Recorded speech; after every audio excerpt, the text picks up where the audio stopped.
Alright, we're going to do a brake job on a 2008 Chevy Colorado. This is going to work for all years from 2004 to 2012, I believe.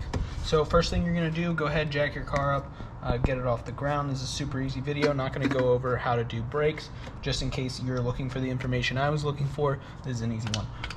Okay, so getting the lugs off, obviously get them started while the car is still on the ground.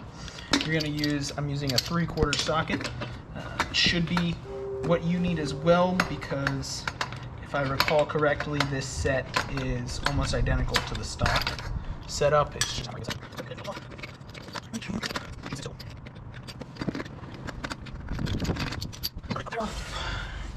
easy. All right, so there we are. Look at the rotor. The rotor looks okay. A little bit of scarring, but nothing too crazy. Nothing that makes me think that I need a new rotor right now, at least. So I'm going to go ahead and flip over here so you can see what I'm doing on the other side. Alright, so hopefully this is a good angle for all of this. Now that we've got that off, go ahead and break these brake pins, or slider pins, I believe they're called. And I am using a 1/2 inch. So 1/2 inch should do the job on your ride. And I'm going the wrong way. Everything's backwards when you're turning the bolt away from yourself. Just go ahead, back that one out.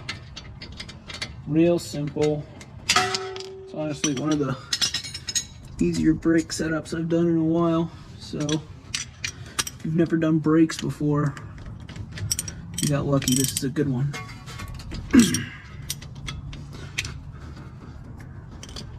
And while you're down here, you can go ahead and take a look at some of your lines.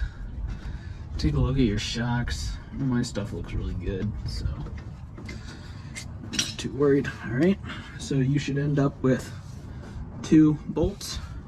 Go ahead and put those somewhere safe, because you don't want them rolling away.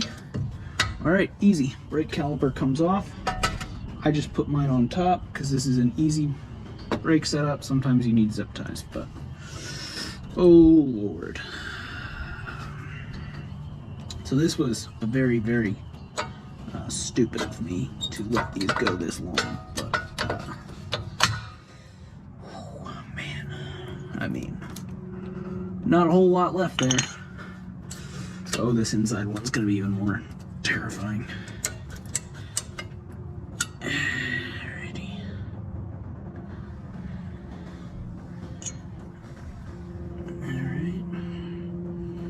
So, interestingly enough, I don't know why, or if it really matters, but this one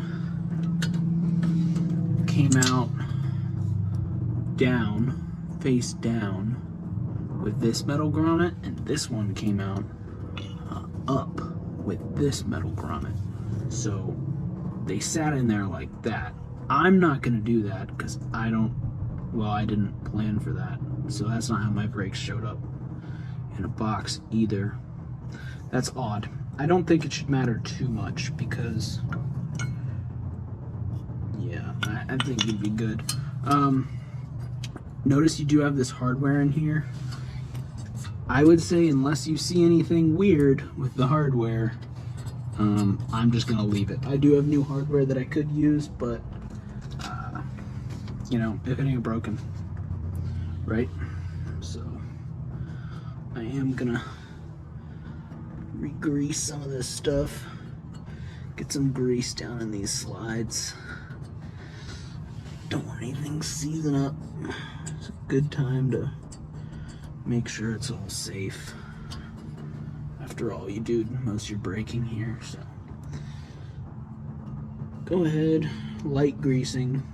No heavy greasing anywhere. I am gonna put grease right there. Those up here seems like a good area. Down here seems like a good area. Up in there seems like a good area, I believe. But other than that, I think you should be good. I don't think you really want a whole lot of grease back here. It's just gonna build up dirt anyways, so go ahead and do the same thing we did. Spin this grease out. Put it on this thing. Put it up there. A little bit there. A little bit on whatever that is. A little bit on the back. Alright, super simple. I'm just gonna slide these bad boys in.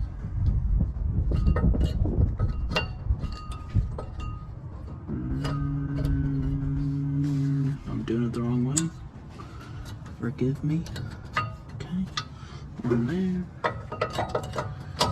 One there. Boom. Looks good. Okay, so for the final step of this, before we start putting everything back together, we gotta compress the brakes. So this is why it's important when you're done doing a brake job that you pump the brakes, because we are going to compress both of these pistons.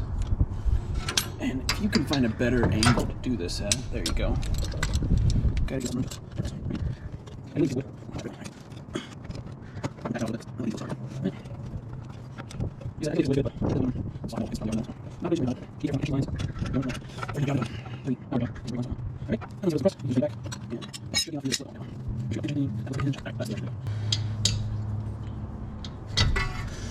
In order to push these slider, there you go. All right.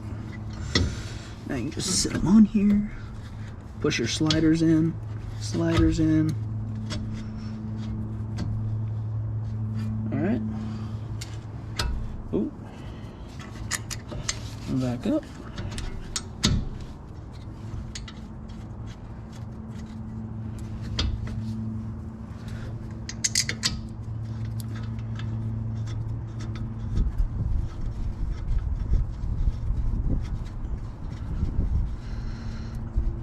Okay. Just gonna hand turn them in there for now, and I'll get my torque wrench. Okay. Put our half bit back on there. It's going to be kind of hard to do this in here, but just find a way. I thought about just getting my inch-pound wrench, but I don't want to do conversions. So it's going to be 29 foot-pounds. 29 foot-pounds. Okay. I'm not a big torque guy, but when it comes to your brakes, I think you owe it to everyone who's going to get in your car to put them in spec. And since this is wife's car, we're definitely going to put it in spec. I'm going to go just here over. Alright. 29 foot-pounds. There it is. Alright, so that's pretty much the job. Just make sure rotates everything. Sounds good. Definitely going to be a huge improvement from what we had earlier. So now it's just going to be the reverse. Put the tires back on. Worth mentioning, I think I said something about 100 foot-pounds.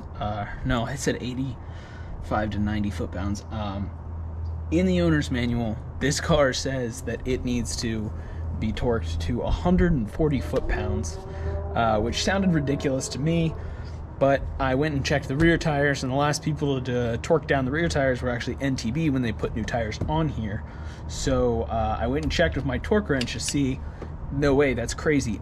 They are torqued in the back to 140 foot-pounds, so usually this is kind of one of those common sense things that, you know, just figure it out. Good and tight kind of thing, but that is quite a lot of torque, so I think it bears mention that it is required, and it does work, so who am I to argue with Chevy?